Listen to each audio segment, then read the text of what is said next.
Fala, povo do céu! Tudo bem, gente? Tudo bem com vocês? Graça e paz.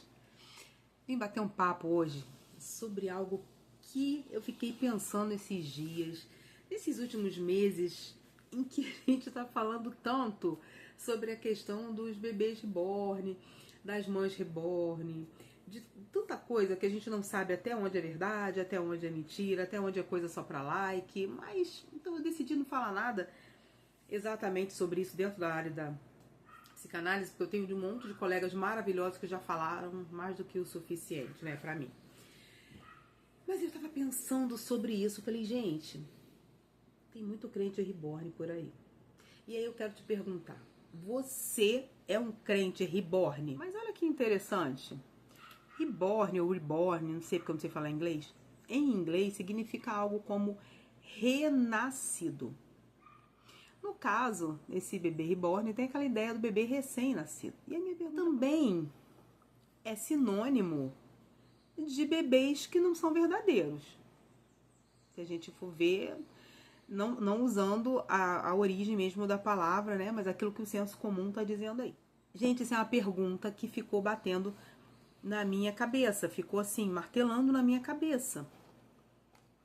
E aí eu me lembrei do texto de Romanos 12, 1 e 2, que diz assim: e não vos conformeis com este mundo, mas transformai-vos pela renovação da vossa mente, para que experimenteis qual seja a boa, agradável e perfeita vontade de Deus. Gente, ser um crente, em primeira instância, é ser renascido, né? É você ser o tempo inteiro dependente, sabe? É você ser recém-nascido. É você depender de Deus. É você realmente ter nascido, como diz a palavra, da água do Espírito. É você ter recebido o Espírito Santo de Deus na sua vida e ele ter te convencido do pecado, da justiça e do juízo, e por conta disso você ter reconhecido o quanto você necessita de Jesus para salvar a sua alma e você ter aceitado isso. Eu quero só lembrar você que esse canal aqui, gente, é canal de crente, a gente fala crentez, tá? Então, a gente vai falar crentez aqui nesse vídeo. Você ter nascido, sabe, pro Senhor. É você ter nascido por Ele, através dele, através da manifestação do Espírito Santo na tua vida, através, sabe, dessa transformação. E aí a pergunta é, realmente, você é um crente transformado? E eu não quero que você encare esse vídeo como uma ferramenta de julgamento. Não é, não. É sim uma constatação, é uma constatação, verdade, né? De que muitos crentes não são nascidos de verdade. São crentes. Crentes. A gente pode ser crente em qualquer coisa. Mas quando a gente é um crente renascido, uma pessoa renascida para o Senhor, uma pessoa que, assim como Jesus falou com Nicodemos, né, nasceu novamente.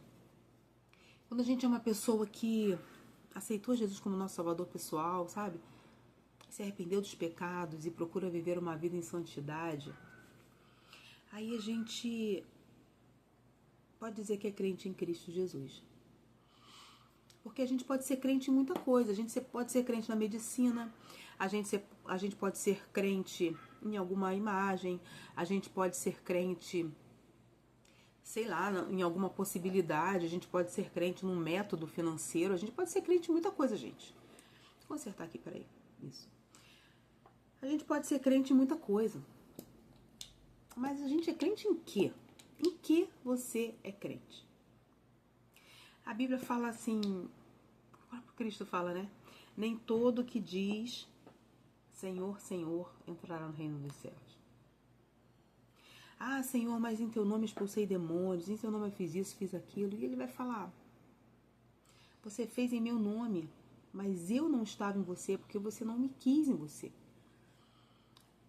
E assim, é uma pergunta muito séria essa, né? O tema é uma brincadeira, mas a pergunta é séria. O questionamento é sério. O quanto nós temos nos dedicado ao Senhor a ponto de sermos vistos como Um reborn, realmente aquela pessoa renascida. E não um reborn, aquele de plástico, aquele superficial, aquele artificial, aquele que não é de verdade, que da forma que colocarem a gente fica. Sabe, a forma que colocarem o bebê reborn e qualquer outro tipo de boneco, ele vai ficar. Porque ele não tem vontade, ele não tem movimento, ele não consegue se posicionar, ele não tem vontade de fazer nada. O boneco não tem alma, o boneco não tem um espírito, o boneco não tem a volição, ele não tem a vontade dentro dele, ele não é real, ele não tem uma alma real. Então, gente, quantas vezes a gente tem sido reborn de silicone, né? Crentes de silicone. E quantas vezes a gente tem sido crentes renascidos realmente? Que tipo de crente a gente tem sido? E esse é um questionamento, eu acho que é muito pertinente nos nossos dias. Não é porque eu tô fazendo, não, porque eu faço esse questionamento para mim também. Tem um cântico muito antigo, muito antigo, eu era criança quando eu aprendi, que ele dizia assim: a começar em mim, quebra corações, para que sejamos todos um, como tu és em nós, onde há frieza que haja amor, onde há ódio, perdão, para que o teu corpo cresça assim, rumo à perfeição. E é isso. Então eu faço esse questionamento para mim também, e primeiro para mim, porque é a começar em mim, sabe? E eu quero estender isso. Porque a gente precisa começar a ser crentes que se posicionam. Ontem no meu trabalho eu fui questionada por uma pessoa sobre a minha fé, sobre aquilo que eu acreditava. Sobre quem era Deus em determinada situação, onde estava Deus, se eu acreditava realmente naquilo. E naquele momento eu fiquei tão feliz porque eu não tive dúvidas em como me posicionar a respeito da minha fé. E eu não tive dúvidas do que falar a respeito da minha fé e do que responder a partir daquilo que eu cria. Então eu compartilhei da minha fé em Cristo. E eu não estou dizendo isso que você tem que seguir o meu exemplo, não. Eu estou dizendo isso porque nós precisamos realmente nos posicionarmos enquanto crentes. Chega, gente, de as pessoas colocarem a gente no lugar que elas querem e a gente ficar lá. As pessoas nos colocarem para dormir e a gente fica lá, crentes adormecidos, crentes que não têm voz, crentes que não sabem nem adorar. Muitos não sabem nem orar, gente. Mais uma vez eu vou falar, isso não é um julgamento, não, é uma constatação. E como é triste a gente perceber a verdade que a Bíblia diz, que é uma verdade triste de perceber, que o mundo jaz no maligno. E que o amor de muitos esfriaria. E a gente começa a ver um evangelho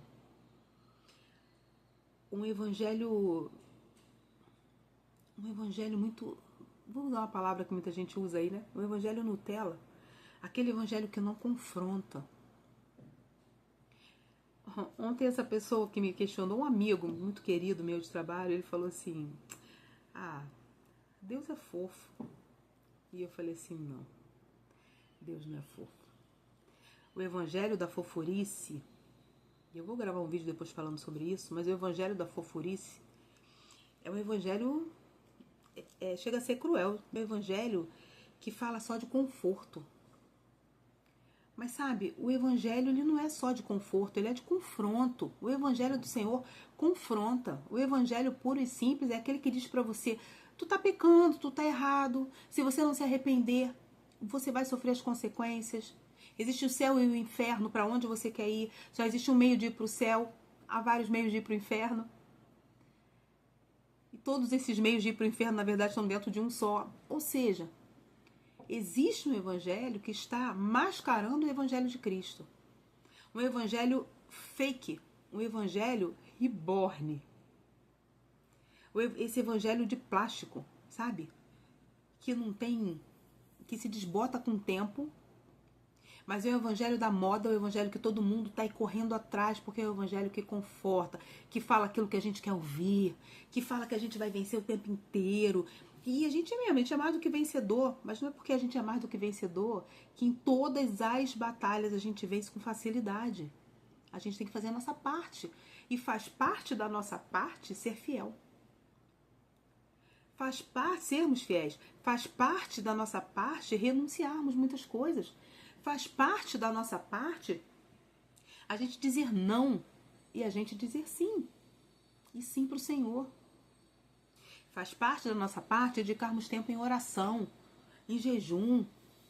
Para quem gosta aí do jejum. Tempo em leitura da palavra. Uma vez eu ouvi eu era criança, tá, gente? Eu acho que eu já tô meio saudosista. Mas eu lembro que eu ouvi na escola dominical, uma professora falar sobre a importância da leitura da Bíblia e oração. E aí o exemplo que ela deu para nós crianças, para que a gente entendesse a importância da leitura da Bíblia e da oração, foi o seguinte: imagina que você tem um grande pássaro para voar. Esse pássaro tem duas asas.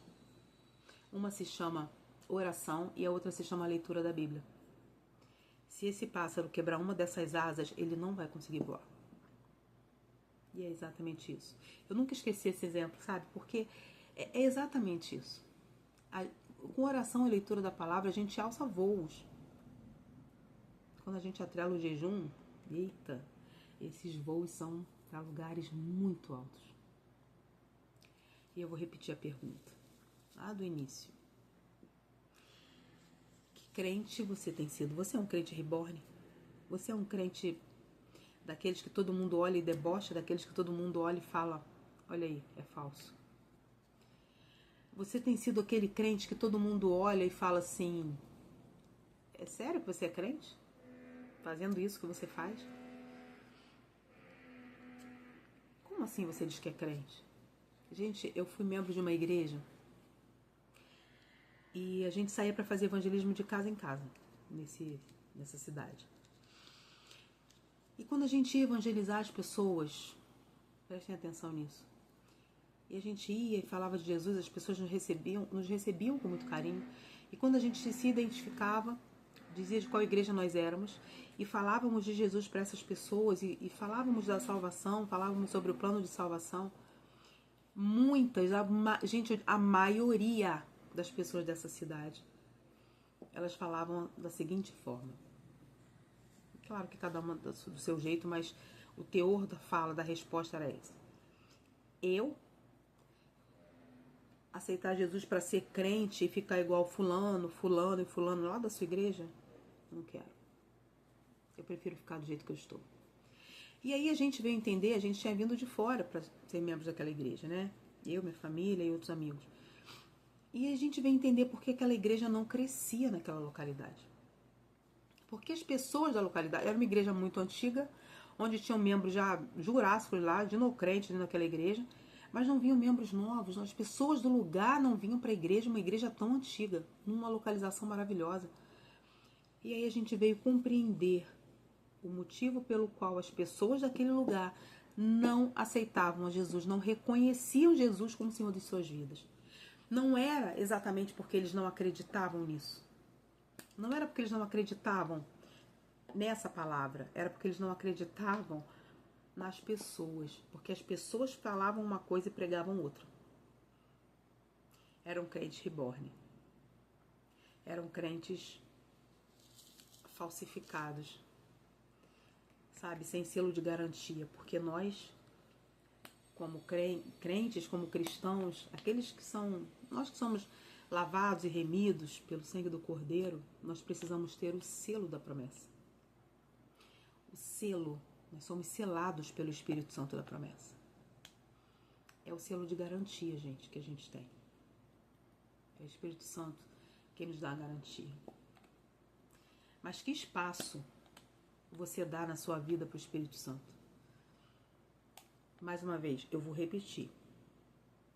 Eu não estou fazendo esse vídeo como um julgamento, para que você, dizendo para você assim, porque você não faz isso, você não faz aquilo, eu tô te acusando, não. Eu falo para você também falando para mim, como eu já disse. É começar em mim.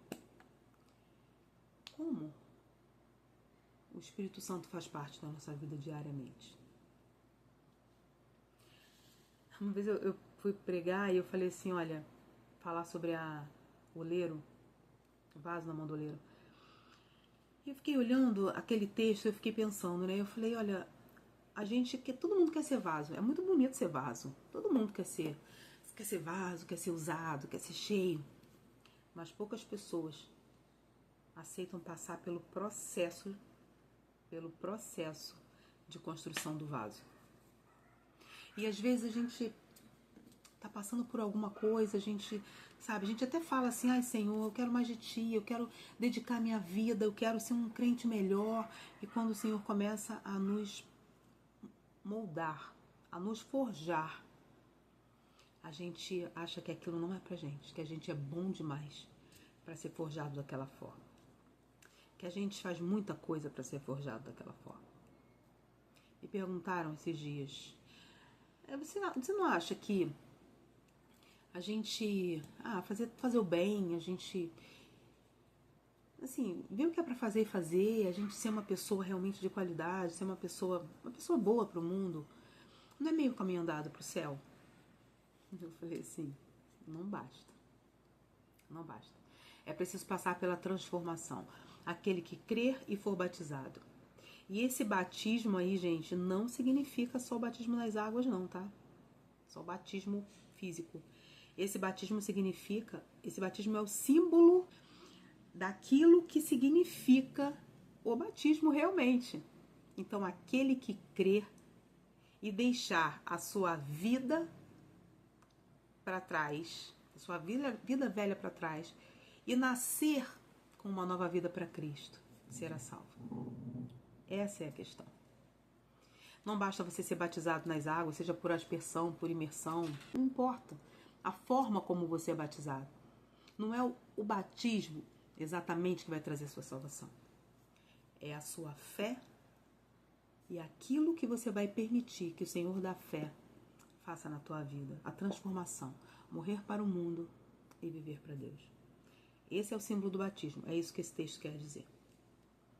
E de que forma a gente tem feito isso? Você é um crente reborn? É um crente que está na moda? É um crente que só vive das vitórias? Só aceita as vitórias? Só aceita receber uma palavra se for uma palavra que vai te colocar para cima. Se for aquela palavra de exortação, aquela palavra de correção, aí você não acha que veio de Deus. Que tipo de crente você é? Você é o crente renascido ou você é o crente de silicone? Que colocam você, enfeitam você, dizem como você deve viver e você vive, e você nem consegue se posicionar porque você nem sabe quem você é. Você não sabe nem o que é ser crente. Queridos, essa é uma palavra de exortação, sim. Sabe? Tá na hora de, enquanto crentes e como crentes, assumirmos o nosso lugar no mundo. Porque o mundo jaz no maligno. As pedras estão clamando verdadeiramente, de forma muito alta, elas estão clamando, elas estão pedindo socorro. E os campos estão brancos, mas cadê os ceifeiros para a seara? Quero terminar essa palavra aqui convidando você a pensar sobre isso, a se fazer essa pergunta para você. Que crente eu tenho sido? Vou voltar lá para o texto do início, né? Aquele que tem a mente transformada, renovada, ou aquele que tem a mente cauterizada, porque recebeu tanto afago do mundo que está na zona de conforto. Só que Deus não te chamou para o conforto. Deus te chamou para o confronto e para a missão. Qual é a tua? Deus abençoe você. Fique com Deus. Compartilhe esse vídeo e ajuda a irmã aqui. Curte, comenta, compartilha, se inscreve aqui no canal. Convida alguém para se inscrever também. Não paga nada, gente. E ainda me ajuda a compartilhar um pouco do Evangelho, a pensar sobre algumas questões, a discutir algumas questões importantes da palavra e a ouvir o que outros irmãos têm a dizer. Tá bom? Grande beijo para você. Deus te abençoe.